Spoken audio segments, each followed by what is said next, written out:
morning. It's a pleasure to be here. My message this morning is on the presentation of Jesus in the temple. This was our gospel reading this morning. It's probably the most overlooked part of the nativity story because it follows the nativity, and it involves some things that are a little foreign to us and some laws that Mary and Joseph fulfilled at the temple. I'd like to say, first of all, that there's a difference of opinion on how the sequence of Matthew and Luke best works. Matthew and Luke are our only sources for the events around the Nativity, but they give different events. And there have been different suggestions on how to merge those events. For instance, some suggest that the visit of the Magi came up to 2 years later, and this is because of the age of the children which Herod murdered. We can't be entirely absolute, but sometimes our solutions create more problems than others. For instance, we're specifically told in this morning's gospel reading, as well as in Matthew, that as soon as Christ was presented in the temple, Joseph took Mary and Jesus north to Nazareth. And yet we're told the Magi visited Jesus in Bethlehem. And there's no other indication in Scripture why they would be back in Bethlehem 2 years later. Briefly, I would suggest that the Magi visited the Holy Family very soon after the visit of the shepherds. If they weren't there at the same time as our nativity scenes usually relate, they may have been there within hours. We know then that Herod immediately ordered the murder of the innocents in Bethlehem. The stay in Egypt was likely very brief. In fact, they only had to go into Egyptian territory to be free from Herod. He could not extend his authority beyond the borders because that would be presuming on authority that was not his, and he would be in serious conflict with his jurisdiction by the orders of the emperor. But we know that Mary and Joseph specifically went to Egypt to escape the wrath of Herod, who wanted to murder Jesus. I believe that Herod died very soon after this murderous act. And we know from the Gospels that's why it was safe. His death made it safe for Joseph and Mary to return to Judea. I'm going to return to this issue of Herod's death shortly because it's relevant to our passage. In our passage, Jesus was taken to the temple. We know by the law of Moses that he had to be at least 41 days old. It was specified that Mary could not go into the temple until 41 days had elapsed. And again, we'll return to that issue shortly. Verse 39, as well as Matthew 2, say specifically that the Holy Family went into Judea after they returned from Egypt, but then they quickly left for Galilee. So they were only briefly back in Jerusalem after their stay in Egypt. They had gone to Egypt because Herod wanted to kill Jesus. Now there's a window of opportunity because Herod is dead. To understand that window of opportunity, which is the setting for Luke 2, we need to look at Matthew 2, verses 19 through 23, which reads, "And when Herod was dead, behold, an angel of the Lord appeared in a dream to Joseph in Egypt, saying, Arise and take the young child and his mother and go into the land of Israel, for they are dead which sought the young child's life. And he arose and took the young child and his mother and came into the land of Israel. But when he heard that Archelaus did reign in Judea in the room of his father Herod, he was afraid to go thither. Notwithstanding, being warned of God in a dream, he turned aside into the parts of Galilee. And he came and dwelt in a city called Nazareth, that it might be fulfilled, which was spoken by the prophet, he shall be called a Nazarene. It's easy to skim over this information. Herod died, good riddance. And we read over the name Archelaus, and it means nothing to us. But it's here for a specific reason, because this was a political crisis. And the life of Jesus was in danger because of Herod. So who succeeded Herod was very important.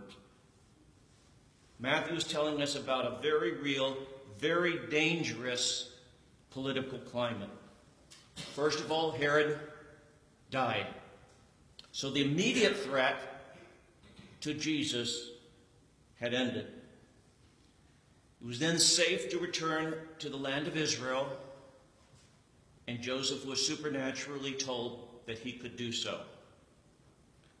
But then Joseph heard who was likely to succeed Herod. It was Archelaus, and he had second thoughts. God appeared to Joseph a second time to reassure him. And that's significant. God specifically said, yes, it's safe to go back, but when you go back, I want you to go to Nazareth. Now, to go from Egyptian territory to Nazareth, they would have had to go through Judea. So they still went back to Judea, but they were told, you're not going to stay in Bethlehem, you're not going to stay in Jerusalem, you're going to go on to Nazareth. And we're told that that's what they did after the events of our gospel reading, after Christ's presentation in the temple. From secular sources, we can flesh out a little bit of the history that was going on at the time, this dangerous political climate. The nativity to us is something precious. It should be. To Joseph, it was a frightening experience. He was escaping from those who wanted to murder Jesus. Herod, we know, was a brutal man. He was perfectly willing to murder people. He got into power. He became king by killing all his rivals. At this point, for some time, Herod had known he was dying. Still, he became paranoid, much like a lot of the 20th century dictators who held absolute power. They knew somebody else wanted to exercise that power after them, and they weren't necessarily willing to wait until they died a natural death. So Herod became paranoid of anyone who had any ideas about succeeding him. Herod, we know, was suffering so much he made attempts to kill himself. His mind wasn't always clear, and he frequently called out to his wife, Miriam, and her sons, all of whom he had already ordered executed. So this is a deranged man, paranoid of anyone who wanted to exercise his power. He had killed to get into power, and he was perfectly willing to assume that all those around him were willing to kill to acquire his power. Herod's cruelty continued to the end. A few examples. Two well-known rabbis named Judas and Matthias tried to remove the hated Roman symbol from the temple. The Romans had actually erected a Roman eagle in the temple, and they thought that was desecrating the temple. So they pulled down the Roman eagle. They and 40 of their followers were burnt alive. The high priest was accused of collusion with these men, and he was deposed. Another instance of Herod's cruelty. Herod knew that he was hated and that Jerusalem would be more than happy to hear of his death. In fact, he knew there would be celebrations when he died. So he devised a plan whereby there would be mourning in Israel when he died, not for him, but commensurate with his death. He took many of the prominent citizens of Jerusalem and he had them confined to the hippodrome. He gave instructions to his sister to have them executed at his death, so that there would be mourning when he died. Not because of his passing, but at least commensurate with it. Another instance of Herod's cruelty. Herod had sent a letter to Caesar Augustus asking permission to execute his own son, Antipater. Herod received permission from Caesar, and Antipater, once named his heir, was executed. Herod died just 5 days later. He knew he was dying, and yet he executed Antipater, his own son, as he had executed others because he felt they were ambitious to succeed him. Somewhere in the final weeks or months of Herod's life was the birth of Jesus. Herod, who had killed indiscriminately, didn't hesitate to order the murder of children in Bethlehem. He'd kill his own son. He would kill his own wife if she was plotting with those sons. And so he did not hesitate to kill indiscriminately. And people read a lot into the age of those murdered, 2 years. But Herod wasn't afraid to cover all his bases. Even if he had reason to believe that these children, that the child was newly born, he would cover his bases and order the execution of anyone who could possibly be claimed as this Messiah the Magi talked about. Well, as soon as that massacre was revealed to the Holy Family, they had gone to Egypt. Herod's sister and her husband, by the way, did not carry out his order to execute those citizens. But there was a tremendous amount of uncertainty as to who would be Herod's successor. Now, Herod had not made that question an easy one to answer. He had executed several of his potential successors. He had written 4 separate wills.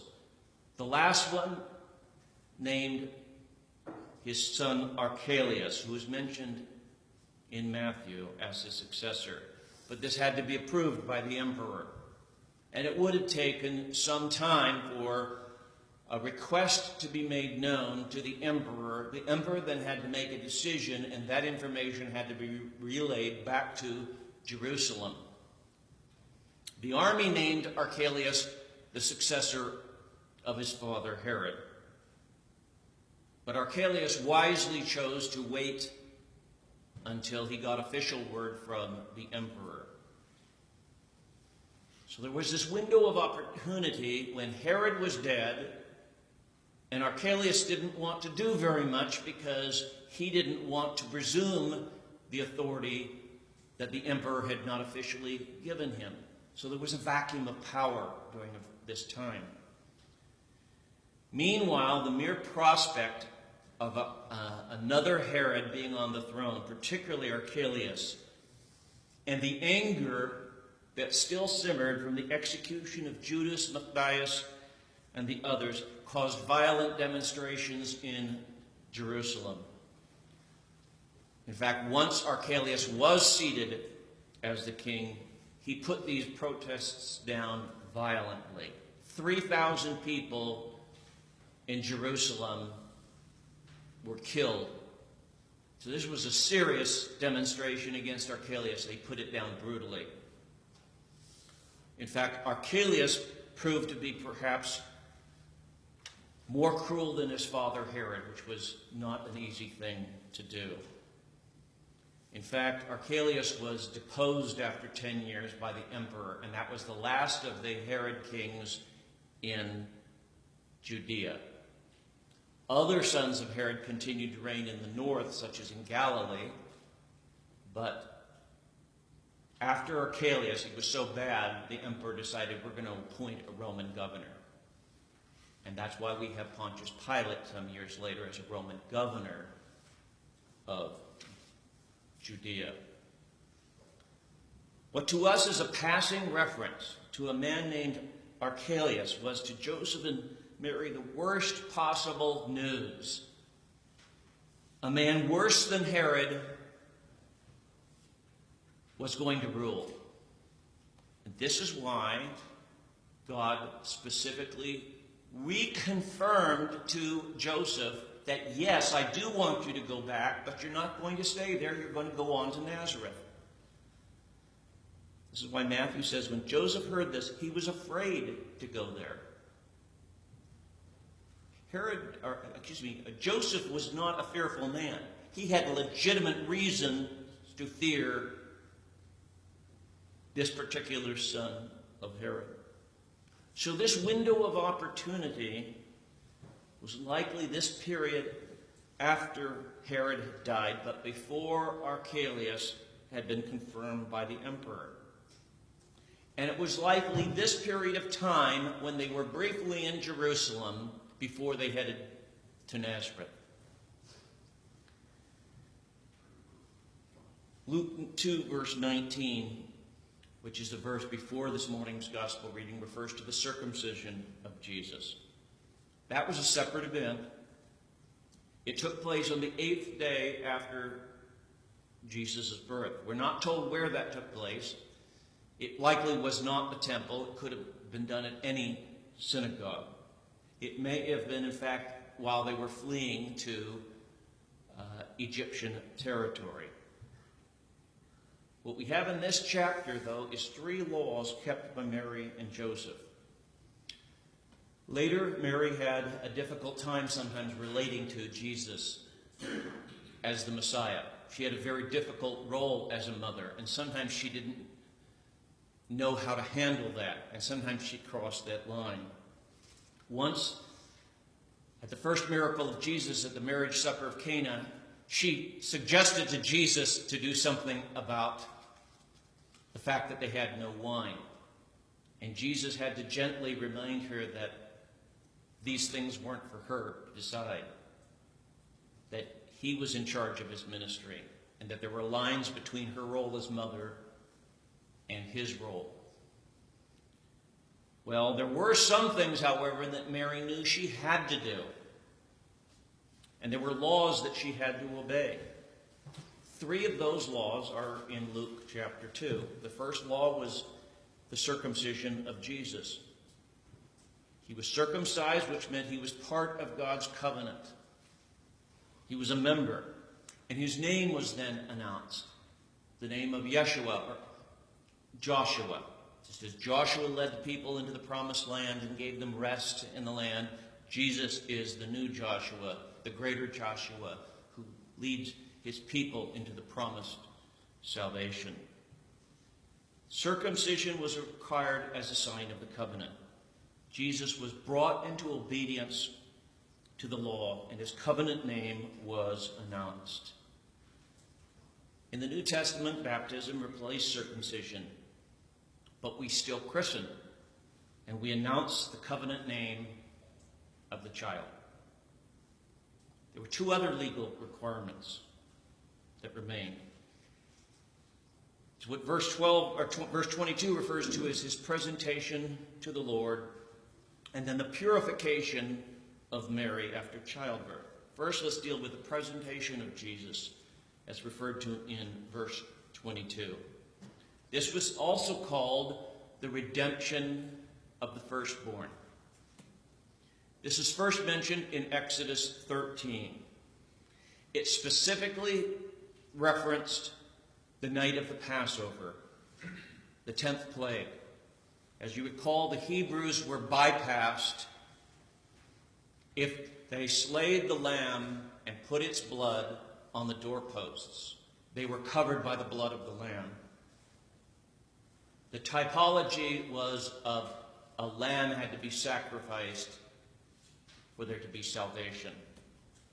Exodus 13 said that the firstborn male of all animals, not just humans, but the firstborn of all animals belonged to God and represented the others. If it was a clean animal, that is, an animal that was approved for sacrifice, then it had to be sacrificed. Or if it was an unclean animal, such as an ass, it had to be redeemed. It belonged to God, so you had to give God the value of it. Well, children certainly weren't sacrificed, so all the first male child in any family had to be redeemed by a sacrifice. And it was a very simple procedure. You went and you gave your sacrifice to the priest in the temple. The sacrifice required was 5 shekels of silver. It's about 2.5 ounces of silver. That's about the amount of silver in the 3 old silver dollars. If you could not afford that much, then you were allowed to bring 2 turtle doves or 2 pigeons instead. And Mary, in fact, brought 2 turtle doves, so we know that they were not affluent, they were poor. Like the tithe, the redemption of the firstborn represented the rest. The first male son, once he was redeemed, represented all the future male and female children of the mother. Part was given to God, or redeemed, to represent that all really belonged to him. It was similar to the tithe. You give 1/10 to God because it all belongs to him ultimately. The ceremony was very simple, and there were very likely other mothers in Jerusalem at the time who were also presenting their child in the temple and paying this the sacrificial fee, this redemption fee. The child was presented to the priest, and the priest pronounced 2 benedictions. One recognized the law in question about redeeming the firstborn, and the second recognized that the redemption had been presented to the Lord. There was no set time for this redemption of the firstborn. And in fact, it was very often done with the third requirement, and that is the purification of women after childbirth. This is a little harder for us moderns to understand. The idea that you had to purify a woman after childbirth implies to us that there's something dirty or unclean about childbirth. That's not what it referred to. It's not a contempt for women. It's not a disgust for the flesh or its perpetuation in childbirth. It didn't imply a woman was polluted by giving birth. The source for this is Leviticus 12. It does refer to the word uncleanness, but the uncleanness of the woman was ritual disqualification. She couldn't go to the temple, and that's all it meant. In fact, most women didn't even live close enough to the temple to go to the temple on a regular basis. This was not a major disqualification. It wasn't a shaming of women. It just meant for a period of time set, 41 days in the case of a boy, child, the woman could not go to the temple. This is hard for us to understand because we're not familiar with the ancient pagan religions which dominated the world in antiquity. The norm was fertility cults. Fertility cults involved prosperity. In fact, they were something like the prosperity gospel, the idea that the gods want you to be prosperous and have good things. But the pagan idea of prosperity was wrapped up in the idea of human fertility and sexuality. Procreation was actually a religious act practiced in pagan temples. There were temple prostitutes because what went on in these pagan temples was pornographic. This is why it was very serious later when Israel actually fell into Baal worship. Baal worship was a fertility cult. Because so many of the pagan cults involved fertility rites, God prohibited anything to do with sexuality from his worship. In women, the requirement was that they were prohibited from the temple in the case of a boy child for 41 days after childbirth.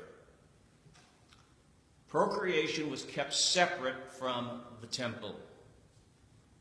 Yet despite these provisions, Israel fell into fertility cults, the Baal worship into which the northern kingdom of Israel succumbed. And later Judah had completely succumbed by the time of Jeremiah,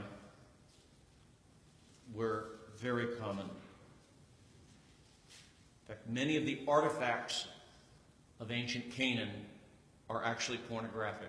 And it wasn't until well into the late 20th century that they began appearing in books. The ritual of purification was a simple offering, but it represented that the future was not in man's control. It wasn't in terms of birth, but in terms of the new birth. It was not of man and his children that determined the future, but God, that salvation would come. All this was at odds with the fertility cults. By coming to the temple, after this period of purification, a woman was saying, certain things are separated from the worship of God. Certain things do not belong in the worship of God. And we are completely separating ourselves from the fertility cults. And remember, one of the main reason that Israel had gone into the Babylonian captivity was because of their Baal worship, their fertility cults. So Mary came, and when she presented Jesus, she also said that I have fulfilled the laws of purification. So we know that this took place at least 41 days after the birth of Jesus. And then we're told that specifically by both Matthew and Luke that Mary and Joseph and Jesus went to Nazareth. They never went back to Bethlehem. Many of the Old Testament laws were object lessons. The uncleanness was only a ritual disqualification. It implied nothing against women or childbearing. Well, while Mary and Joseph and Jesus were in the temple, they met two remarkable figures. First, there was Simeon. He came to the temple by the leading of the Spirit. He's described as a just man, that is, he was righteous before God and man. He's described as devout, that is, he feared God. That was in contrast to the often self-righteous attitude of the religious leaders that we come into during Christ's later ministry. We're told that he was waiting for the consolation of Israel. He expected God's redemption, and he longed for it. He longed to see God vindicated and God's promises made real to all, one and all. God had revealed to Simeon that he would not see death until he had seen the Messiah, and he gave him grace to know that Jesus was in fact the Messiah. We're not told how. So when Joseph and Mary entered the temple, Simeon took Jesus in his arms and recognized him as the promised Messiah and the glory of Israel and the light that would lighten the Gentiles. Then Simeon said more. He spoke prophetically.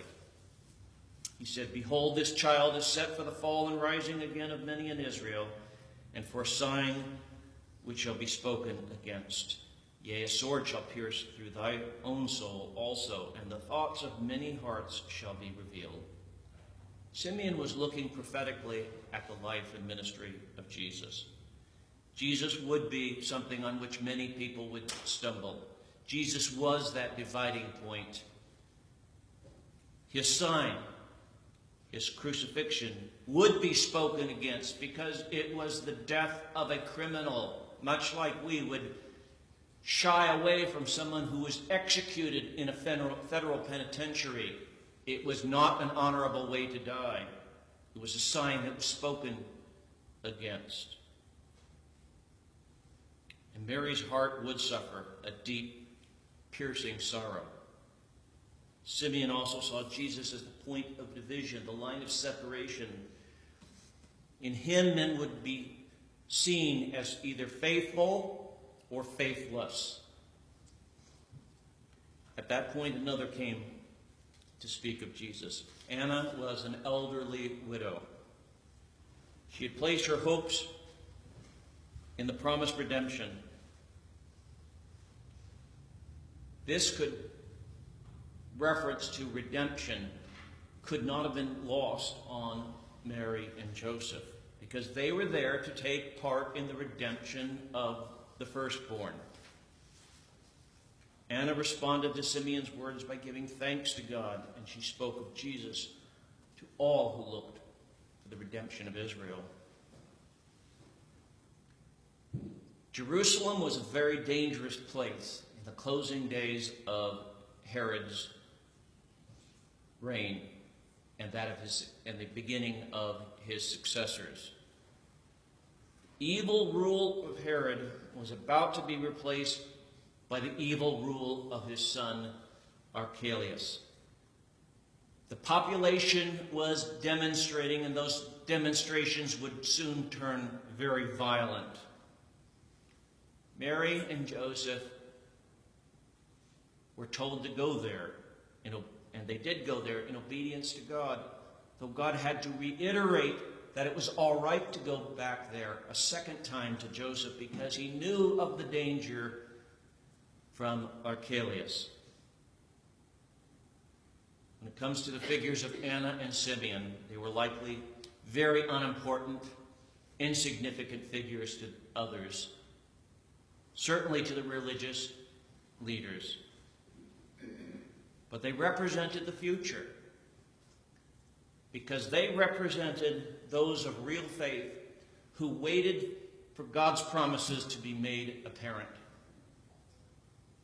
They were expecting all God's promises to be proven true, and they lived in terms of those promises. The words of Simeon, prophetically in the power of the Spirit, and those of Anna in bold words of thanksgiving, were also courageous because Jerusalem was still controlled by Herod's family and was a stronghold of Pharisaical traditionalism. We know later from the ministry of Christ that the religious leaders were not ready to receive any Messiah, not of their own making. In this dangerous political climate, we still see something that's quite apparent in Scripture and that we should remember. The future still belonged to Jesus. God's promises were still going to be proven true because he spoke them. God's promises are certain. Herod's family is completely gone. Even his people. Herod wasn't a Jew. He was an Idumean. Idumean was the then current name of the ancient Edomites. That people, as a separate, distinct people, is now gone, which, by the way, Obadiah had prophesied many years before. The Roman Empire is long gone, and we just look at its ruins today.